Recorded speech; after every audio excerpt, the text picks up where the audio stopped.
The profound and wondrous Dharma is rarely encountered even in 100 million kalpas. Having it accept and maintain, may I taste the truth of the Tathagata's words. So this morning, Edmee will be offering the talk. Thank you.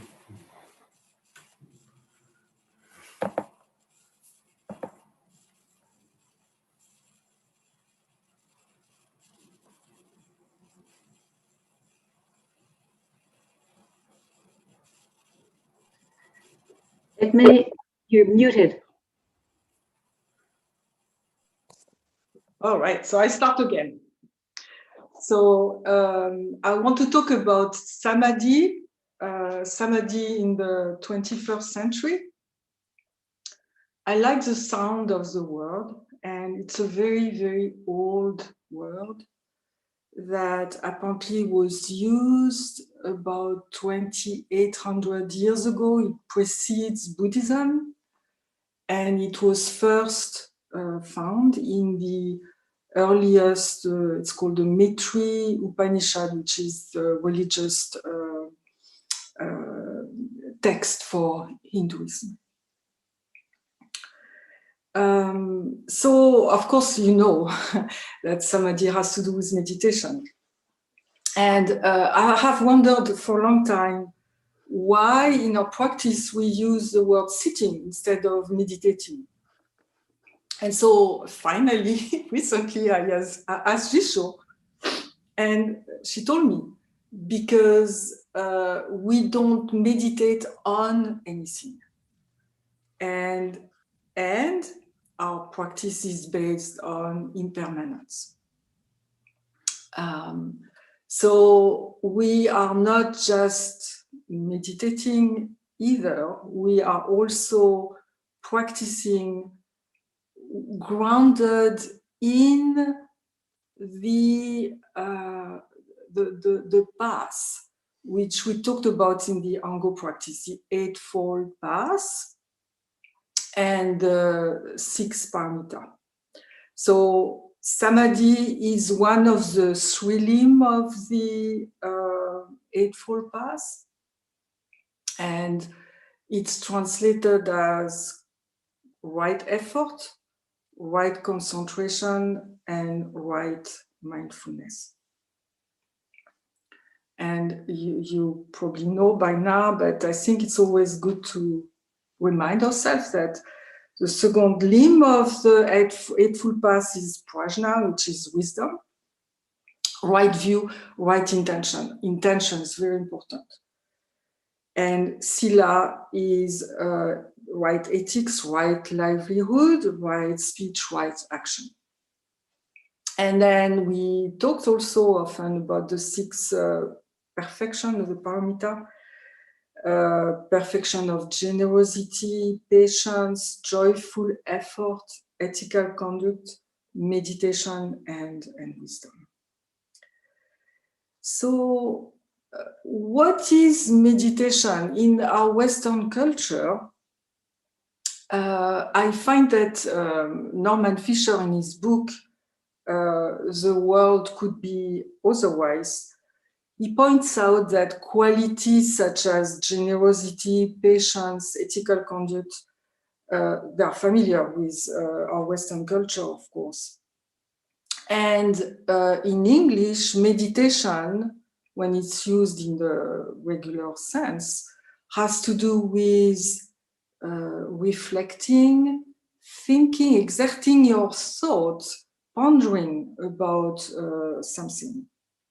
And in religious practice, prayer is contemplative meditation. But Norman Fisher points out, I thought it was interesting, that sitting upright, cross-legged, doing nothing is a gift from India. It looks like in the Western culture, nobody thought about that. So it's we never thought about it. And since for the past 60 years, as you know, we in our Western culture have been more exposed to Eastern thought, which is wonderful for us. And for instance, when China invaded Tibet in 1959, the Dalai Lama had to leave for India, and many Tibetan Lama came to France in Dordogne, and Suzuki Roshi came to the States. So meditation, when let's say 60 years ago, seems to be this sort of esoteric things or hippie thing that people go to India and go to find the truth. And now meditation is used in medicine, it's used in school, it's used in business, even in the military, and we can talk about that. There's an app, for instance, Insight Timer, that has thousands of millions of meditation practice and helps people to do that. Nowadays, also, it's nearly impossible to talk about meditation without talking about neuroscience, because in Western culture, I think people are very materialistic in a way and need proof. They need proof that it works, otherwise they're not going to do it. So many studies, and I don't want to go into detail, but many studies with neuroimaging can show which part of the brain are activated depending on different kind of meditation practice you use, and also the difference perhaps in a meditator who just new to meditation and a practice meditator. There are changes in the brain.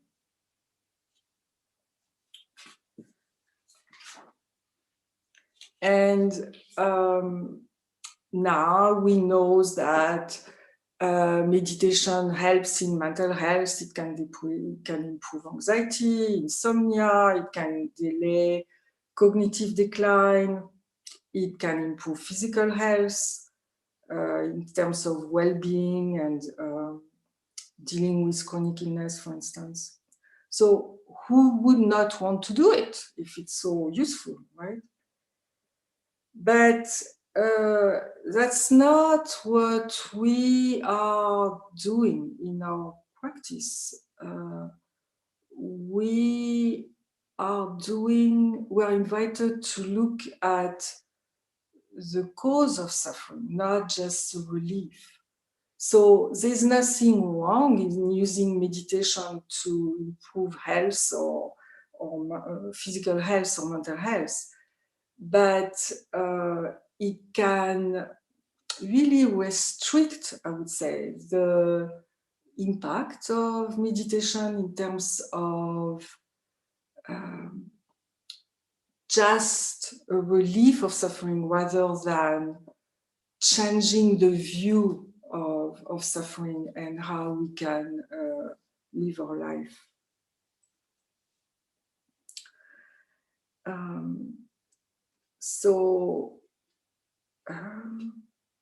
What is sitting practice? So I wanted to look at all the words that are used, because I like words coming from Sanskrit and Pali, because I think they have an evocative power that perhaps is lost into the translation that we use. So, for instance, dhyana in Sanskrit means meditation, so stabilizing the mind. Then in our practice, we have the posture, which is very important. And the posture, in particularly upright back, is really important in that it represents a dignified posture, which indicates that we have confidence in ourselves, that we can do it. So it also reminds us that meditation is not an intellectual thing. It just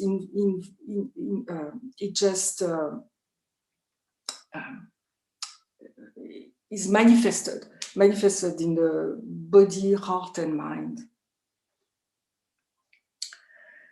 And I know that in Zen practice there's no technique at all, but just to have a sense, I would say, of trying to refine my understanding.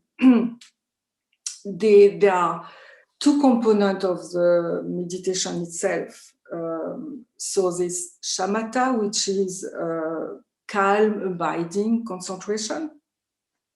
And if we just do a concentrative practice, we focus usually on the breath, usually on the out breath, because the out breath is when we relax. Or we can also focus on an external thing like a candle. A good example of that is Transcendental Meditation. And it's very great for to promote relaxation and calming the mind in general. But it's not as effective as in helping us dealing with the stress of life. And in our Zen practice, we are often invited, especially quote for the beginner, to, for instance, count the out breath, right? To calm the mind and then just focus on the out breath. And that is combined with vipassana, which is insight. So we just not only concentrate on the out breath, we also have to have a sense of why we would continue this practice that we're doing. And so vipassana means insight into suffering and impermanence.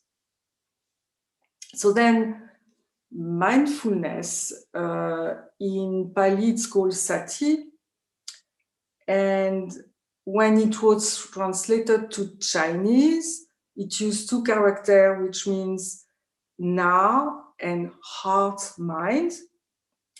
And in Japanese, it's nen, and just this very short word nen means attention, feeling, desire, idea, calling to mind, and remembrance, all these things. And so the mind of na became mindfulness in English in the 15th century. And it basically means paying attention. So observing. But when we pay attention using mindfulness in meditation practice, there's other things added to that, which is that it's paying attention to whatever comes to our awareness without rejecting anything, without getting stuck or caught into or fascinating into anything, and with a sense of gentleness, kindness towards whatever comes to our awareness, and not judging whether it's pleasant or not.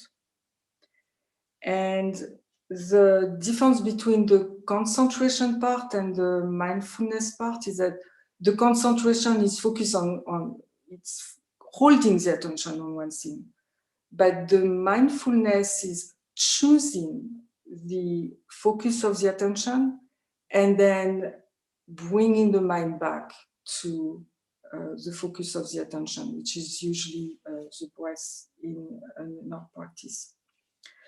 And as you know, mindfulness is also what we use in daily life when we can decide to pay attention to whatever it is that we are doing. And I will give you another good reason to practice meditation. There was a study done about 10 years ago. And it's called The Wandering Mind is Not a Happy Mind. And basically what it was, the researcher designed an app, so a smartphone, that would beep randomly and alert participants to answer 3 questions when they would get the beep. So the 3 questions was very simple. What are you doing? What are you thinking? And how are you feeling? And whether you're happy from a scale from 1 to 10. And basically what the study showed is that whenever people were thinking about something else, they were feeling uneasy or unhappy. And it was not necessarily because the activity is pleasant or unpleasant that they were not happy. It was more correlated to the fact that they were thinking about something else. And it was not correlated either with thinking about something pleasant. So basically a simple example would be, let's say you don't like to do dishes. Well, if you don't like to do dishes and you think about your vacation in Hawaii, it's not going to make you more happy. Being completely involved with what we are doing is what makes us happy. You all know that, and that's why we practice meditation and try to be mindful in whatever we are doing. And the other part is that just practicing concentration on its own without the other part, the ethical conduit and the understanding and the wisdom, could have a negative impact. In that, if you want to rob a bank or kill someone, you also have to really be focused on what you're doing. So it's very important to remember our attention. So all that to try to set up the basis for Samadhi.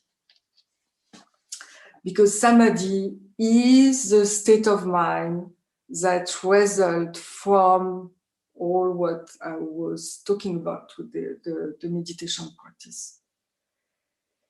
And it means concentration, focus, single-pointedness, non-distraction, serenity, collected state of mind. Now, what's important to remember in our practice is that, perhaps there is a part of us that look for serenity and collected mind because it's pleasant. But I think what's more important is to remember why we started our practice. And it could be that we started practicing because we lost someone, or because we were lost, or because we were looking for meaning in life, or we were uneasy, or we felt not good enough, or whatever it was. But what's important to remember is that if we did not have this suffering, this cause for suffering, we would not be on the path. And this reason why we started is our intention. And so our intention can continue to inspire us to make the effort, the right effort into the practice. And it also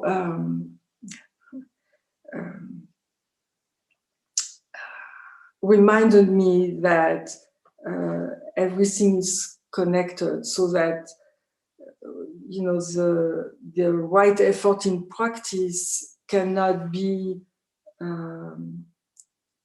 not linked to the intention or to ethical conduct, and so on.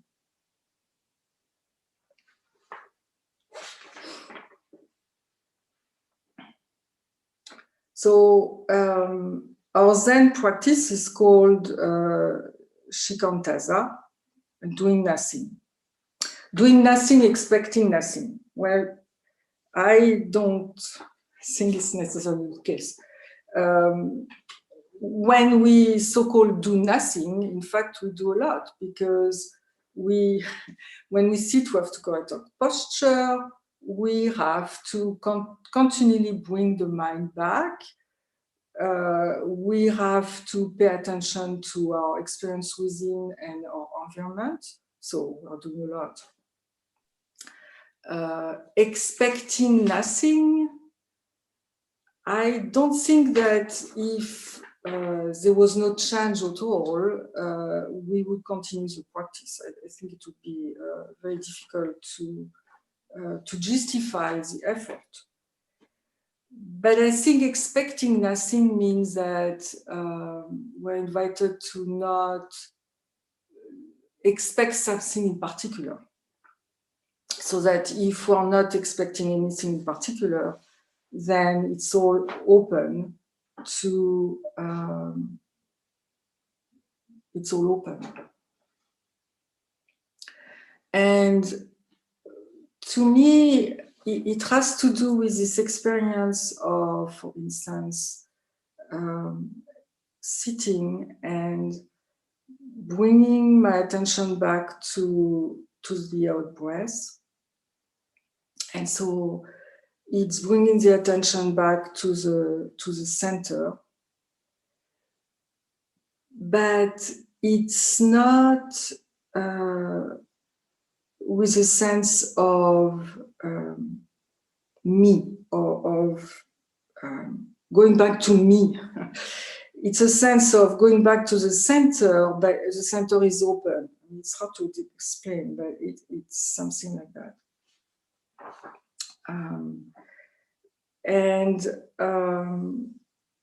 When that happens, there's a sense of clarity, of joy, of serenity.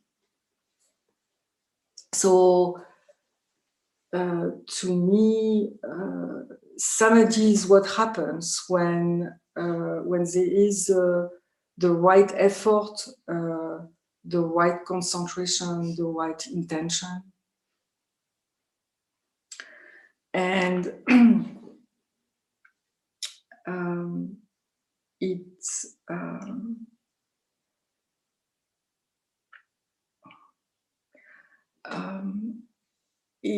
is what Dogen said in the rule for Zazen. So he said, sit solidly in Samadhi and think, not thinking. How do you think not thinking? Well, have you ever tried to not think? I mean, it's impossible, right? We don't even know where the thoughts come from. Non-thinking. This is the art of Zazen. And I think non-thinking has to do with, letting the thoughts go by, not excluding anything, not getting fascinated by thoughts, but just letting them go by. Zazen is not learning to do concentration. So we're not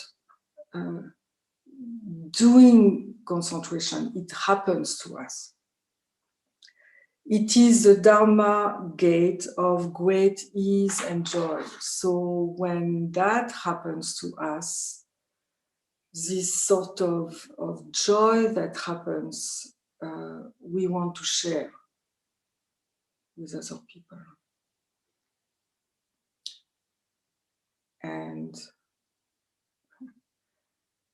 so Samadhi, in a way, is this state of mind of serenity, of openness that also we want to share with other people. And that's part of the transmission from one person to the other. The great ease and joy. Thank you.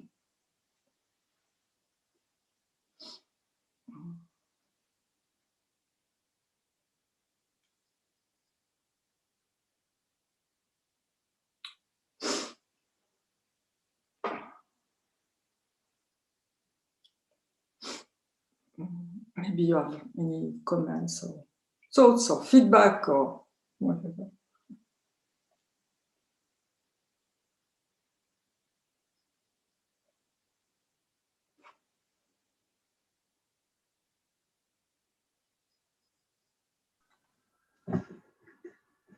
Thank you, Edmee. I guess I would just say that it's always good to take a tour like this, a trip back into dropping down to the fundamentals and looking at them from a slightly different perspective. So thank you very much. I got some things out of it that are a little different from how I've seen it before. Even if I've said things to you, they all sound a little differently another time. So thank you. Edmee, thank you for your really nice talk. I have a question. I talk to people when I weed in the garden. I often tell people that's meditative for me. All you're doing is weeding. Is that considered meditation? According to what you're saying? Sure. I think any activity where we bring ourselves completely into it is a meditation. Actually, it's a mindfulness practice. And it makes you happy, right? So why not do it? Yeah, absolutely. I forgot to mention when I say the wandering mind study that we're not talking about, let the mind wander when we're in a creative process of writing or drawing. That's a pilot mind that could wander around. And also forgot to mention, why are people unhappy? It's because the mind wandered too. That's what I forgot to mention. He wandered to what's called the default mind in the brain, which is always active. And it has to do with the sense of self. So it goes back to me, right? And the memory and the sense of the future. So this is exactly what happens, right? When the mind wanders back, it's like, we're thinking about me and maybe things that happen to me or what's going to happen to me in the future. So that's why meditation is so helpful, because what we are trying to do is to not do that and focus on what we're doing. Yeah.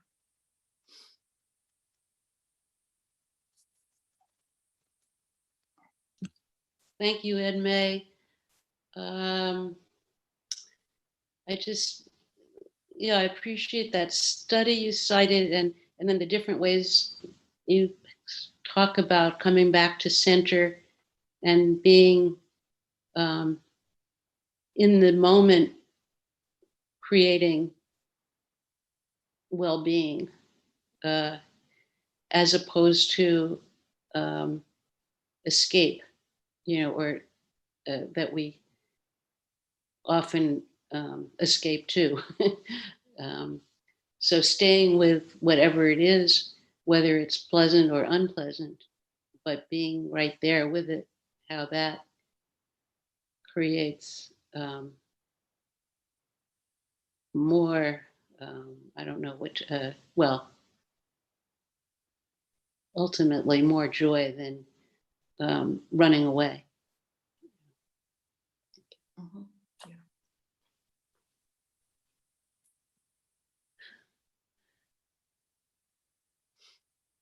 The cat.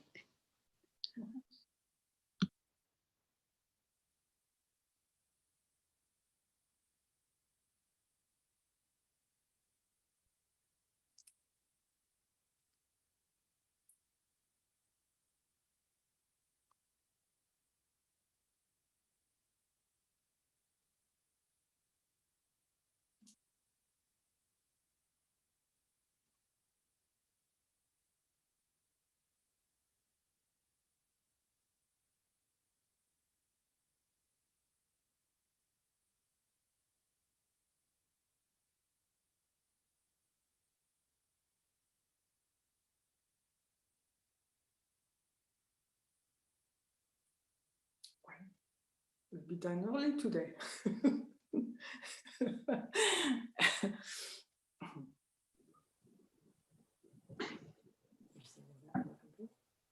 right, is that complete for everyone? Thank you very much, Edmee. The Bodhisattva vows are in the chat.